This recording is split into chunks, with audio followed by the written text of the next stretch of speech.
Bom dia a todos, sejam muito bem-vindos. A reforma protestante, que começou com Lutero, deu origem às mais diversas igrejas protestantes. Todas elas, uma vez que seguem os ensinamentos de Cristo. Porém, cada uma à sua maneira, com sua própria doutrina. E hoje, para falar da Igreja Adventista, estou recebendo um pastor muito especial. É casado com Rafaela Buck e pai de Noah e Helena. É formado em teologia pelo UNASP e é pastor da Igreja Adventista do Sétimo Dia. Bom dia, pastor Lucas. Seja muito bem-vindo. Bom dia, Arthur. Obrigado pelo convite, né? Muito agradável estar aqui com você para esse momento, né? Tão especial. Sim, obrigada. Então, para começar, como que surgiu a Igreja Adventista? Uhum. Arthur, assim, de forma geral, né? Traçando as linhas principais do movimento adventista, o movimento adventista ele começa, né? A partir de uma grande decepção. Havia uma expectativa do retorno de Jesus, né? Alguns intérpretes da Bíblia entendiam que Jesus fosse voltar ali por ocasião de 1844.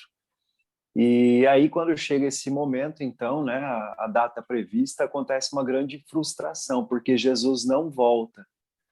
E os adventistas, né, muitos dos quais faziam parte desse movimento, ali aconteceu uma grande bifurcação, uma grande divisão de dois grupos. Um dos grupos, né, ficou totalmente decepcionado, desanimados da fé, então basicamente voltaram às suas atividades, a fazerem aquilo que eles faziam antes, né, sem mais grandes envolvimentos com a religião, com a fé. E um pequeno grupo continuou estudando as escrituras, continuou estudando as profecias para entender de maneira mais clara o que se deu, né, em 1844. Então, os adventistas, eles basicamente nascem deste grupo que continuou estudando a Bíblia, continuou estudando as escrituras, tentaram ressignificar 1844 e entender o plano, o propósito de Deus para a sua igreja dali para frente. Entendi. E quais são os princípios da Igreja Adventista? Olha, legal. Arthur, a Igreja Adventista, ela basicamente compartilha dos princípios gerais cristãos, né? Então, as grandes doutrinas da fé protestante, elas são absolvidas, são tomadas pelo Adventismo. O Adventismo compartilha dessas doutrinas, com algumas doutrinas em especial, né? Então, vou mencionar aqui algumas. A gente tem esse livro aqui, para quem tiver um pouquinho mais de curiosidade, o livro intitulado Nisto Cremos, né? O Nisto Cremos, ele mostra as crenças adventistas, né? Então, aqui nós temos 6 doutrinas: doutrina de Deus, doutrina do ser humano, doutrina da salvação, doutrina da igreja, doutrina da vida cristã e a doutrina dos últimos eventos. E dentro dessas doutrinas, nós temos várias crenças, né? Então, são 28 crenças. Eu vou mencioná-las aqui, Arthur, bem rápido, sem me entrar especificamente em alguma delas, tá? Mas fala sobre as escrituras sagradas, a Trindade, o Pai, o Filho, o Espírito, a criação, a natureza da humanidade, o grande conflito, né, entre o bem e o mal, vida, morte e ressurreição de Cristo, a experiência da salvação, crescimento em Cristo, a igreja, o remanescente e a sua missão, né, unidade no corpo de Cristo, o batismo.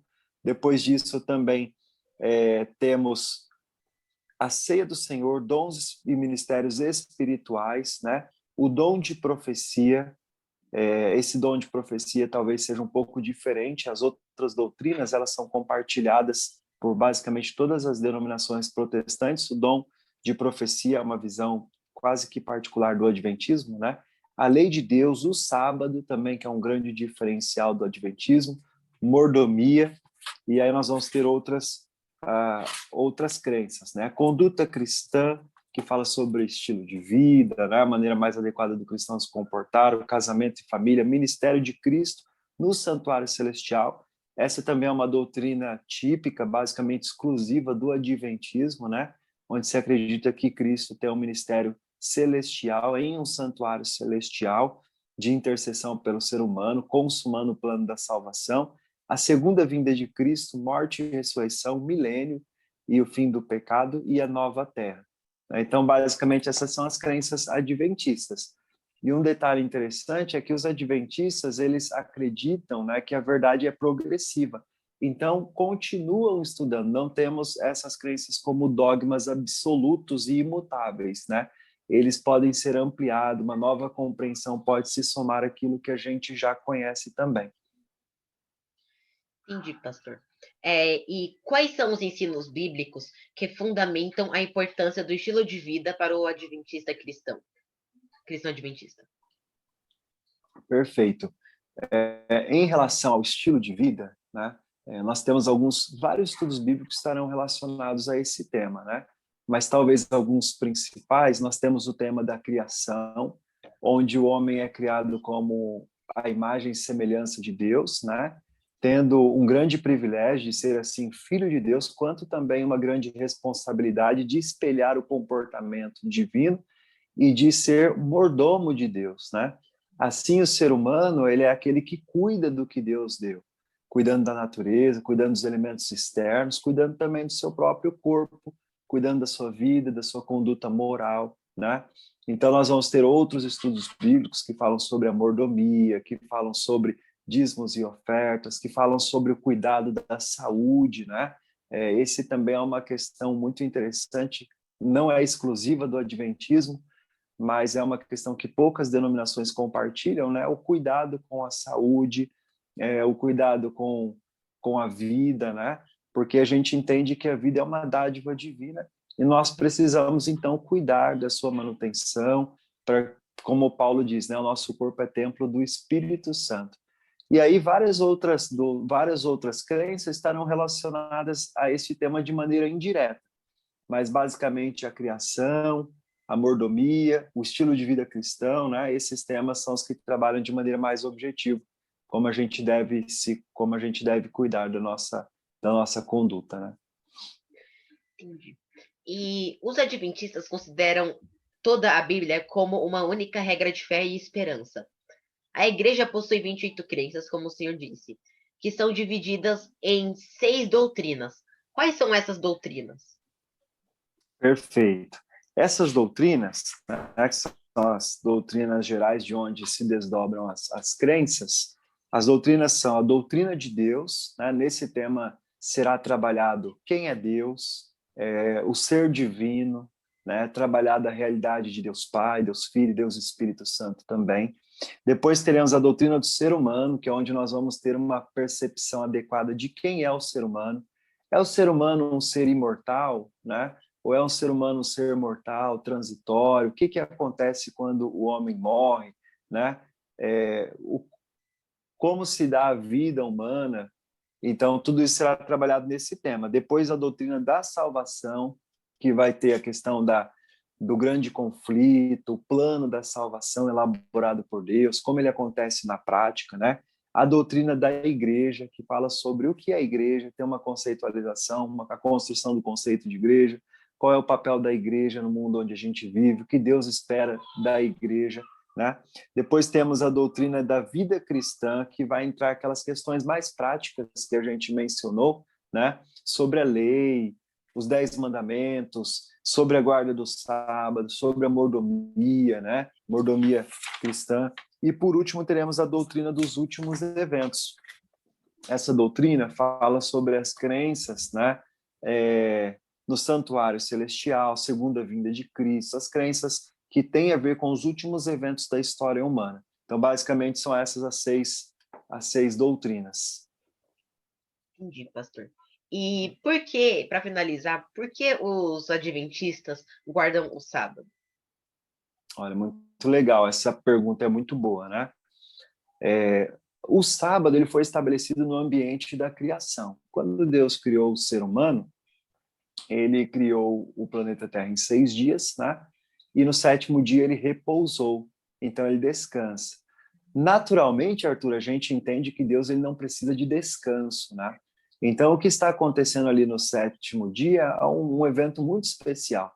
Deus está, na verdade, estendendo um convite de relacionamento ao ser humano. O fato de Deus descansar, repousar no 7º dia, indica que ele fez desse dia um lugar especial, um espaço sagrado estabelecido no tempo, né? Uma forma de se encontrar com o ser humano. Tem, Arthur, na mentalidade rabínica, né? Na mentalidade judaica, a ideia de que Deus, ele nos fez a sua imagem e semelhança. Então, se nós somos imagem e semelhança de Deus, se nós fomos feitos como ele, parecidos com ele, nós devemos copiá-lo naquilo que ele faz. A ideia de imagem e semelhança conota também que nós devemos reproduzir o mesmo comportamento de Deus. E os rabinos, eles pensavam assim, que a imago Dei sugere a imitatio Dei. Como assim? Se você foi feita a imagem e semelhança de Deus, então você deve também imitar a Deus naquilo que ele faz. De tal forma que o comportamento de Deus é como se fosse uma ordem expressa.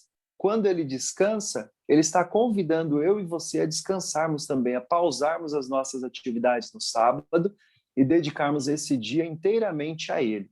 Depois disso, quando Deus aparece no Sinai, ele dá os 10 mandamentos, né, as 10 regras e padrões de comportamento humano esperados por ele mesmo. Ele vai usar a ideia, essa ideia da imitação como um exemplo pelo qual devemos guardar o sábado. Ele diz assim: 6 dias trabalharás e farás toda a tua obra. Está lá em Êxodo 20, do verso 8 ao 11. Mas o sábado é o sábado do Senhor teu Deus. E quando ele vai justificar por que a gente tem que obedecer o sábado, ele diz assim, ó: porque em 6 dias fez o Senhor o céu, a terra, o mar, né? Mas ao 7º dia ele repousou. Quer dizer que o repouso dele lá na criação é prescritivo, é normativo, nos convida a imitarmos ele. Além disso, os adventistas entendem que o livro do Apocalipse caracteriza, né, qualifica o comportamento principal, o comportamento mais adequado para aqueles que querem andar com Deus. E tanto em Apocalipse, capítulo 12, verso 17, ou no capítulo 14, verso 12, vai dizer assim que o povo de Deus, no último período da história, eles obedeceriam aos mandamentos, né? Aos mandamentos. Sem contar que o próprio Jesus, quando veio, lá em Mateus 5, do 17 ao 19, versos 17 ao 19, ele diz que ele não veio abolir ou modificar a lei. Pelo contrário, ele veio para cumprir os mandamentos, né? Então, o próprio Jesus foi o grande exemplo em cumprir, em reproduzir a ação de Deus de repousar. Entendi, pastor. O senhor tem considerações finais para fazer?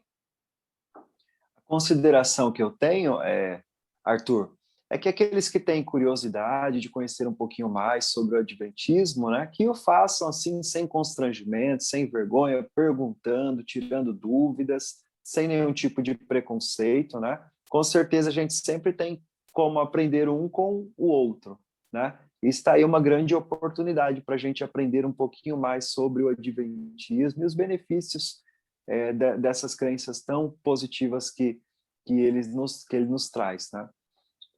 Sim. Pastor, para finalizar, o senhor poderia fazer uma oração? Sim, com certeza. Então, oremos. Senhor, nosso Pai querido, obrigado pelo privilégio de estar aqui com o Arthur.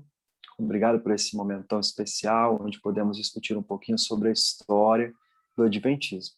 Suplico que as suas bênçãos sejam derramadas sobre ele, sobre seu lar, também sobre seus colegas de classe, sobre seus professores, que todos sejam abençoados com a sua presença, com a sua paz, aquela felicidade que emana exclusivamente do seu trono. Em nome de Jesus. Amém. Amém. Pastor, sei que o senhor tem uma agenda muito cheia, mas muito obrigado por ter aceito o convite. E você que nos assistiu, muito obrigado. Tchau e até logo.